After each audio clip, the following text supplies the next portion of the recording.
Good morning students. TNPSC general studies 2024 6/1/24 அன்றைக்கி நடந்த combined engineering services எக்ஸாமில் கேட்ட மேக்ஸ் கொஷின் பார்க்க போகிறோம். Calculate the days between 12 January 2004 and 7 March 2004. ஜனவரி 12ஆம் தேதி 2004 வருடம் மற்றும் மார்ச் 7ஆம் தேதி 2004 வருடம் இவற்றிற்கு இடையில் உள்ள நாட்களை காண்க. நல்லா புரிஞ்சுக்கணும், இடையில உள்ள நாள் தான் காணணும். அப்போ ஜனவரி 12 எடுக்கணுமா, எடுக்கக்கூடாது. மார்ச் 7 எடுக்கணுமா, எடுக்கக்கூடாது. ஜனவரி மாதத்தில் மொத்தம் எத்தனை நாள் இருக்கும்? 31 நாள் இருக்கும். இது என்னது? 2004 வருஷம். இது லீப் இயராக இல்லையா? இந்த வருடம் 4ஆல் டிவைட் ஆச்சுன்னா அது லீப் இயர், இல்லைன்னா டிவைட் ஆகலைன்னா அது லீப் இயர் கிடையாது.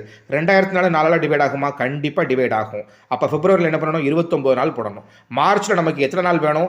6ஆம் தேதி வரைக்கும் இருந்தால் போதும். கரெக்டுங்களா? நான் ஒரு டேபிள் போட்டேன்னா ஜனவரியில் 31 நாள் போட்டிருக்கேன். நம்ம என்ன பண்ணணும்? 12ஆம் தேதி எலிமினேட் பண்ணிடணும். அதனால தான் ரெட்டு போட்டிருக்கேன். அப்போ 13லேருந்து 31 வரைக்கும் எத்தனை நாள் கிடைக்கும்? கவுண்ட் பண்ணி பாருங்கள். மொத்தம் ஜனவரியில் 19 நாள் கிடைக்கும். பிப்ரவரி மொத்தம் எடுக்க போகிறோம், 29 நாள் எடுக்க போகிறோம். மார்ச்சில் 1லேருந்து 6 வரைக்கும் எடுக்க போகிறோம். அப்போ 6 நாள் எடுக்க போகிறோம். அப்போ 19 + 29 + 6 ஆன்சர் என்ன? 9 9 18 6 24 4 மிச்சம் 2 54 நாள் ஆயிருமா? அப்போ ஆப்ஷன் சி தான் நமக்கு சரியான பதில். 54 டேஸ். இந்த கொஸ்டினை நல்லா புரிஞ்சுக்கோங்க. அந்த 2 டேஸையும் எக்ஸ்க்ளூட் பண்ணிடுங்க. இப்போ நமக்கு ஆன்சர் ஒன்றும் ரொம்ப டஃப்பாக கொடுக்கல. 56 கொடுத்துருந்தாங்கன்னா கன்ஃபியூஸ் ஆகிடக்கூடாது. ஏன்னா 12 ஜனவரியும் 7 மார்ச்சையும் சேர்த்துட்டிங்கன்னா அது 56 டே ஆயிரும்.